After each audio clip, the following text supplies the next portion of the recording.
የህፃን ሄቨን የህክምና ምርመራ ወጣ። የሁለተኛ ክፍል ተማሪ የነበረችው ሄቨንን በመድፈር በዘግናኝ ሁኔታ የገደላት የሶስት ልጆች አባት ጌትነት ባዬ የተበየነበት ፍርድ በአገሪቱ ውስጥ ቁጣን እንዲሁም ውግዘትን ፈጥሯል። መደፈሩና ግድያ የተፈጸመው ባለፈው ዓመት በአማራ ክልል ዋና ከተማ ባህር ዳር ውስጥ ቢሆንም በበርካቶች ዘንድ ወንጀሉ የተሰማው በቅርቡ ነው። ህፃኗ ተደፍራ እንዳትጮህ አፏ ውስጥ አሸዋ ተጨምሮባት ታንቃ እንዲሁም ሰውነቷ ተተልትሎ ደጃፍ ላይ ተጥላ ነበር የተገኘችው። የህፃኗን ህይወት በዚህ አሰቃቂ መንገድ የነጠቀው ጌትነት 25 ዓመት እስር ተፈርዶበታል። ግለሰቡ ይግባኝ መጠየቁን ተከትሎ እናቷ ጉዳዩን ወደ መገናኛ ብዙሃን ይዛ የመጣች ሲሆን ፍርድ ቤቱ ውሳኔ ለመስጠት ለሚቀጥለው ዓመት ጥቅምት ወር ቀጠሮ ተሰጥቷል።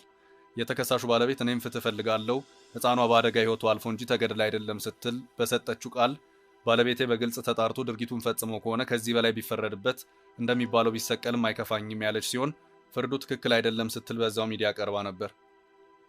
የሆስፒታሉ የምርመራ ውጤት እንዲወጣ ብዙዎች ሲጠይቁ የነበረ ሲሆን ለፖሊስ የተሰጠው ደብዳቤ አሁን ማህበራዊ ሚዲያ ላይ እየተዘዋወረ ይገኛል።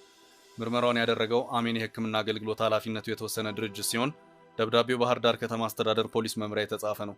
ደብዳቤው ህፃን ሄቨን አወት ግርማ ሐምሌ 25 ቀን 2015 ዓ.ም የህክምና ማዕከላችን ስትደርስ ምንም አይነት የህይወት እስትንፋስ አልነበራትም ይላል። በወቅቱ ሙሉ ሰውነቷና ልብሷ በውሃ የራሰ ነበር።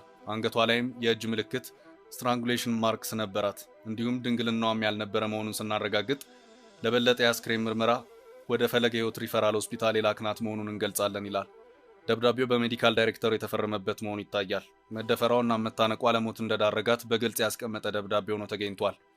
ከሰሞኑ በህፃኗ ግድያ ዙሪያ ከባድ ቁጣና ሀዘን መፈጠሩን ተከትሎ እየተሰበሰበ ያለው ፊርማ 200 ሺህ መድረሱም ተመላክቷል። ፍትህ ይሰጣት ያሉ 200 ሺህ አልፈዋል። በተያያዘ ትላንት ለሄቨን አወት ፍትህን የሚጠይቀው ይህ ፕሮግራም ጋዜጣዊ መግለጫው በተጀመረ ጥቂት ደቂቃዎች ውስጥ በፖሊስ መቋረጡን በሴቶችና ህጻናት መብቶች ላይ የሚሰራው ሴታሴት ፓወር የተሰኘ የንቅናቄ ቡድን መስራችና ፕሬዝዳንት እንዲሁም የኢትዮጵያ ሴቶች ሰብአዊ መብት ተሟጋቾች ጥምረት ምክትል ፕሬዝዳንት ተናግረዋል።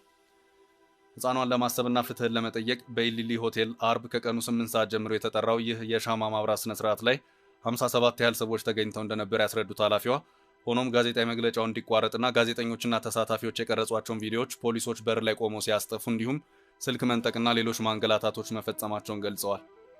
በዚህ ስነ ስርዓት ላይ በስፍራው መሳሪያ የያዙ ፖሊሶች፣ ፌዴራል ፖሊሶች እንደነበሩና ከፍተኛ ወከባ እንደነበር ነው ኃላፊው ያስረዱት። የሻማ ማብራት ስነ ስርዓቱና ጋዜጣዊ መግለጫ የተቋረጠው ፍቃድ ባለመጠየቁ እንደሆነ ከአዘጋጆቹ መስማቷን ኃላፊዋ መናገሯን ቢቢሲ ዘግቧል።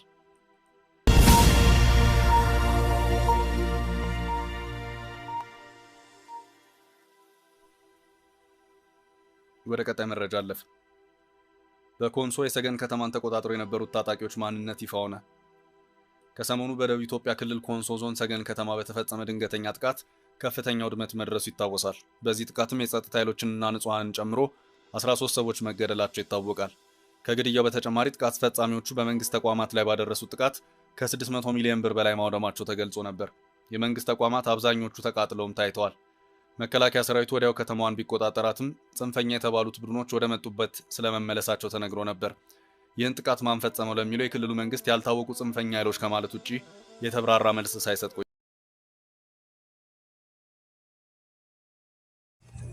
አሰላሙ አለይኩም ወራህመቱላሂ ወበረካቱ። ወደና የተከበራችሁ ወደ ቻናሌ ቤተሰቦች እንዴት ናችሁ? ሰላም ናችሁ? ከኔ ጋር አልሐምዱሊላህ። እንደውም ክርስቲያን ወንድሞቼ ሰላም ብያለሁ። በያለንበት የዓለም ዳርቻ ሰላማችን ይብዛ። አላህ ሀገራችንን ሰላማን፣ አንድነትን፣ መከባበር፣ መተሳሰብን አላህ ይወፍቀን።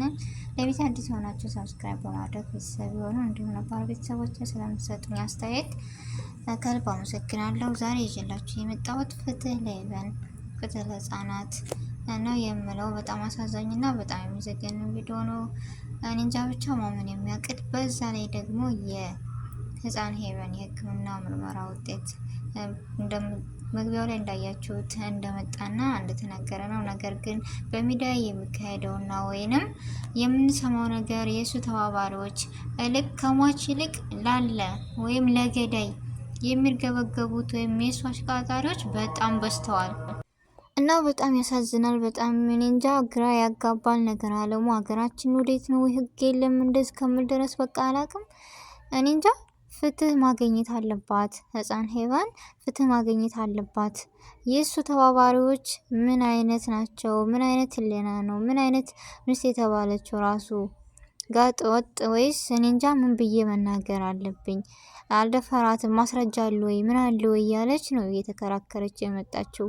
እና በሚዲያ ላይ ራሱ ሁሉም ሰው የሚያወራው ከሞተችው ህፃንና ከእንደዚህ አንጀት ከመበላው እናታቸው ልቅ ያሳዘኑት ወይም እኔ እንጃ ለገዳይ ነው በቃ ሁሉም እየወገፈ ያሉ። ለምንድን ነው እንደዚህ የሚሆነው? ገና እኮ ተጫውታ ያላደገች ልጅ በልታ እኔ እንጃ ያልጠገበች ልጅ ገና የትናንትና ህፃን ልጅ እንደዚህ ሆና ማየት በጣም ከባድ ነው እና ፍትህ ማግኘት አለባት ሀገራችን። ለምንድን ነው እንደዚህ የሆነ ያለው? እንኳን ይቺ ህፃን ልጅ ያኔ ዋጋውን ማግኘት አለበት ብሎ ሁሉም መጮህ አለበት። ፍትህ ማግኘት አለባት ይቺ ህፃን ልጅ። እናቷ እንደዛ ሆኖ ማየት የኔ እህት ወይም የኔ ልጅ ብዬ ነው መሳል ያለብኝ እዚህ ቦታ። ወይም የህፃን ሄዋን የሌላ ሰው አይደለችም፣ የኛው ናት፣ የኛ እህታችን፣ የኛ ልጃችን ብለን እንሳላት። ፍትህ ማግኘት አለባት እና በጣም ከባድ ነው። በጣም ነው የሚያሳዝነው። ሀገራችን እንዴት ነው በቃ ህግ የለም። እኔ እንጃ ይከብዳል። እና ይችን ራሱ ጋጥ ወጥ አይናውጣ የሆነች የምትለውን የምትናገረውን ሰምቼ በጣም ዘገነነኝ። ማስረጃ አለ ወይ? ሲደፍራት አይታችኋል ወይ? የምትናገረው ነገር ሲጀመር ድርቅና አለ አይደለ? ድርቅ ብላ በቃ እንደ ንጹህ ሰው ምናምን ነው። እና እንደዚህ የሚሆነው ምክንያት ምንድን ነው? ሀገራችን ማንም የለብንም ወይም ማን ይነካናል የሚል ነገር ስላለ እንጂ እውነት ይህ ሁሉ ጠፍቷቸው ወይም እውነት ይህ ሁሉ አይደለም። ስለዚህ እኔ እንጃ ምነው በቃ ጠፋኝ። እና እኔ እንደ ራሴ ከሆነ ሁላችንም በሚዲያ በምንችለው አቅም የዚችን ልጅ እናት ልጅቷ ሞታለች፣ አንድ ጊዜ አትመለስም ሄዳለች። ነገር ግን የዚችን ልጅ እናት እንደው ባንመልሳት እንኳ ዋጋውን ማግኘት አለበት። ሁላችንም በቻልነው አቅም ሸር እያደረግን ፍትህ መውጣት አለባት ይችል በቃ አገራችን እንደ አዲስ ህግ በቃ መውጣት አለበት ልበል ወይስ ምንድን ነው? የገደለ ይገደል። ልክ እንደ ሳውዲ አረቢያ ቢሆን ምን ነበረ? እንደይችን ገና ባርቃ ያልጨረሰች ልጅ እንደዚህ ሆና ባጭር ተቀጭታ እንዴት ነው የምንቀመጠው? እንዴት ነው ነገ ጧትም እኮ የኛ ልጆች ወይም የኛ እህት ወንድሞች እንደዚህ ናቸው ብለን ማሰብ መቻል አለብን። እና በጣም ከባድ ነው። ሀገራችን ምን ላይ ነው የለችው? ምን ላይ ነው በቃ እኔ እንጃ ይዘገንላል ነገር አለሙ። አውሶ ይቺ ሳይ ደግሞ አነጋገሯ ሁሉ ነገር ምናምን ይቺ ራሱ የራሷ የሆነ ማግኘት አለባት ልኳን ነው የምለው። ምክንያቱም አነጋገሯ ሁሉ ነገር ተገቢ አይደለም። በጣም ይከብዳል። እኔ እንጃ ምን ብዬ ልግለጽላችሁ? በቃ እስኪ እናንተ ፍረዷት። የተናገረችው ንግግር እውነተኛ ነው ወይስ ስህተት ነው? የሚያስረጃ አምጡ።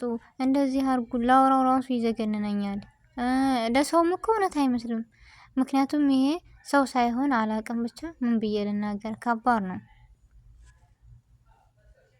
እና ይባስ ብሎ የእሱ ደጋፊዎች ናቸው የበዙት። የህፃን በመሞት ወይም እንደዚህ ሁና ባጭር መቀጨቷ ሳይሆን የቋጫቸው የእሱ እንደዚህ መሆን ነው የቋጫቸው። ስለዚህ የልኩ ማግኘት አለበት፣ ዋጋው መክፈል አለበት። ይህችልኝ ህፃን እንደዚህ ሆና ቀርታ እሱ እንደዚህ መሆን የእሱ ደጋፊዎች ሁሉ መጠየቅ አለባቸው ወይስ መያዝ አለባቸውና ይሄ ዋን ነገር በጣም ከባድ ነው። ደብዳቤው በሜዲካል ዳይሬክተሩ የተፈረመበት መሆኑ ይታያል። መደፈራውና መታነቋ ለሞት እንደዳረጋት በግልጽ ያስቀመጠ ደብዳቤ ሆኖ ተገኝቷል። ከሰሞኑ በህፃኗ ግድያ ዙሪያ ከባድ ቁጣና ሀዘን መፈጠሩን ተከትሎ እየተሰበሰበ ያለው ፊርማ 200,000 መድረሱም ተመላክቷል። ፍትህ ይሰጣት ያሉ 200,000 አልፈዋል። በተያያዘ ትላንት ለሄቨን አወት ፍትህን የሚጠይቀው ይህ ፕሮግራም ጋዜጣዊ መግለጫው በተጀመረ ጥቂት ደቂቃዎች ውስጥ በፖሊስ መቋረጡን በሴቶችና ህጻናት መብቶች ላይ የሚሰራው ሴታ ሴት ፓወር የተሰኘ ንቅናቄ ቡድን መስራችና ፕሬዝዳንት እንዲሁም የኢትዮጵያ ሴቶች ሰብአዊ መብት ተሟጋቾች ጥምረት ምክትል ፕሬዝዳንት ተናግረዋል። ህፃኗን ለማሰብና ፍትህን ለመጠየቅ በኢሊሊ ሆቴል አርብ ከቀኑ 8 ሰዓት ጀምሮ የተጠራው ይህ የሻማ ማብራት ስነ ስርዓት ላይ 57 ያህል ሰዎች ተገኝተው እንደነበር ያስረዱት ኃላፊዋ፣ ሆኖም ጋዜጣዊ መግለጫው እንዲቋረጥና ጋዜጠኞችና ተሳታፊዎች የቀረጿቸውን ቪዲዮዎች ፖሊሶች በር ላይ ቆመው ሲያስጠፉ እንዲሁም ስልክ መንጠቅና ሌሎች ማንገላታቶች መፈጸማቸውን ገልጸዋል። በዚህ ስነ ስርዓት ላይ በስፍራው መሳሪያ የያዙ ፖሊሶች፣ ፌዴራል ፖሊሶች እንደነበሩና ከፍተኛ ወከባ እንደነበር ነው ኃላፊው ያስረዱት።